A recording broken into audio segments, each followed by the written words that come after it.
તો બુલેટિનની શરૂઆતમાં વડોદરાથી મળી રહેલા સમાચારો જોઈએ તો ડભોઈ રોડ પર રૂના ગોડાઉનમાં ઓચિંતા આગ ભભૂકી ઉઠી। હરિભક્તિ એસ્ટેટમાં આવેલ શિવરંજની ગોડાઉનમાં આગ લાગતા દોડધામ મચી। આગ વિકરાળ બનતા ધુમાડાના ગોટે ગોટા દૂર સુધી નજરે પડતા અફરાતફરીનો માહોલ છવાઈ ગયો હતો। આગ પર કાબુ મેળવવા 6 થી વધુ ફાયરની ગાડીઓ તરત જ ઘટના સ્થળે પહોંચી ગઈ હતી। સદનસીબે આગની આ સમગ્ર ઘટનામાં કોઈ જાનહાનિ સામે નથી। तो આગની ઘટના હરિભક્તિ એસ્ટેટમાં આવેલ શિવરંજની ગોડાઉનની અંદર ઓચિંતા આગ ભભૂકી ઉઠતા દોડધામ મચી ગઈ હતી। જો કે આગ પર કાબુ મેળવવા માટે તાત્કાલિક ફાયરની ગાડીઓ ઘટનાસ્થળે પહોંચી ગઈ હતી અને કામગીરી શરૂ કરી દીધી હતી। ડભોઈ રોડ પર આવેલા રૂના ગોડાઉનમાં શિવરંજની નામનું આ રૂનું ગોડાઉન હતું કે જેની અંદર આગનો બનાવ બન્યો છે।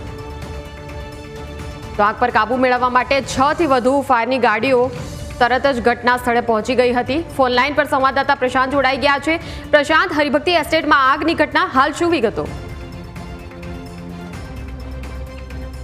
વડોદરા શહેરના ડભોઈ રોડ ઉપર આવેલા ગોડાઉનની અંદર આગ લાગી હતી। શિવરંજની નામનું ગોડાઉન હતું। આ જે ગોડાઉન છે, જે કંપની છે તેની અંદર જે ગાડલા છે, ઓશિકા છે, તે તૈયાર કરવામાં આવતા હતા અને આ ગોડાઉનમાં રાખવામાં આવ્યા હતા। ગોડાઉનની અંદર જે માલ મટીરિયલ હતું તેની અંદર રૂ હોવાના કારણે જોતજોતામાં આગે ભીષણ સ્વરૂપ ધારણ કરી લીધું હતું અને જેના કારણે આગ બેકાબુ બની હતી। ત્યારે ફાયર બ્રિગેડને જાણ કરવામાં આવતા ફાયર બ્રિગેડની ટીમો જે છે, ફાયર લાશ્કરો ઘટના સ્થળે પહોંચ્યા હતા અને 6 થી વધુ ગાડી ફાયર ફાઈટરોની પહોંચી હતી।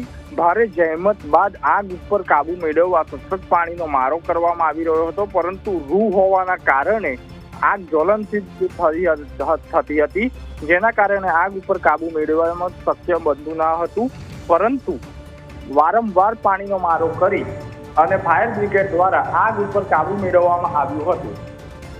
બિલકુલ પ્રશાંત, જે પ્રકારે આગની આ સમગ્ર ઘટના અને રૂનું ગોડાઉન હતું, શું કોઈ પ્રકારે કંપની દ્વારા કોઈ પગલાં લેવામાં નહોતા આવ્યા? કે રૂનું ગોડાઉન છે તો સ્વાભાવિક છે ગમે ત્યારે આગ લાગી શકે તેમ છે। શું તેમના દ્વારા કોઈ અગ્નિશમન સાધનો હતા? શું વિગતો મળી રહી છે? હા, બિલકુલ, ત્યાં એક ગોડાઉન હતું અને ગોડાઉનની અંદર અગ્નિશમન સામગ્રી જે હોવી જોઈએ તે હોવી જરૂરી હતી। ફાયર બ્રિગેડની ટીમ અત્યારે ઘટના સ્થળ ઉપર પહોંચી છે અને સમગ્ર મામલે તપાસ કરી રહી છે। આગ કયા કારણોસર લાગી, એમની પાસે સાધન સામગ્રી હતી કે ના હતી, એમને ફાયર સર્ટિફિકેટ એનઓસી લીધી છે કે નથી લીધી, આ તમામ જે મામલા છે એ મામલા ઉપર અત્યારે ફાયર બ્રિગેડની ટીમ તપાસ કરી રહી છે। સાથે સાથે પોલીસ તંત્રની જે ટીમ છે તે પણ આ તપાસની અંદર જોડાયેલી છે। બિલકુલ, આભાર પ્રશાંત સમગ્ર માહિતી બદલ।